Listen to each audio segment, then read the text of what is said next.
মানুষ ছোট বোন দি যেরকম থাকে বর্দি হ্যাঁ চাবলি ক কিলো বর্দি তুই কানতেছস? না না কান্তাছি না। না তুই কানতেছস কি? তুই যে বর্দি কস না, খালি নিজের মধ্যে রেখা দেস। আমি তো তোর নিজের বোন, মানছি তোতে কয়েক বছরের শুরু, তাও শেয়ার তো করতেই পারোস। যুগ্য নামের একটা বুলা আছে আমরা ক্লাসে। রে আমি খুব ভালো পাই, আমার ক্রাশ। আর আজকে মিয়াউরে প্রপোজ করছে।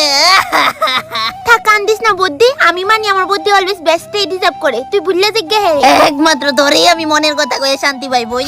আমি এরে খুব তাড়াতাড়ি বিল্লা যাবো গা। আমারে কইতি না, তোর কারে কইবি বুদ্ধি? আমি তো ছোট বোন না, তোর বান্ধবী, হয়তো বয়সটা একটু কম, বুঝছস? ভুললে জিজ্ঞে রে।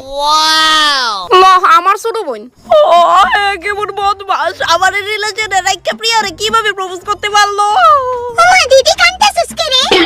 না না কিছু না, ওই চোখে বাল পড়ছিল। মিছা কথা একদম কইবি না গোলাম দিদি, আমি তোর বোন, সবই বুঝি। মানছি মাঝে মধ্যে আমরা মারপিট করি, ঝগড়া করি, এলিকা তুই তোর কষ্টটা আমারে কইতি না।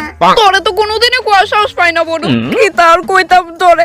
আসলে আমি একটা বিশাল নাম মা তাই আছে না, একটা বিশাল নামের ফুলার লগে প্রেম করে প্রেম।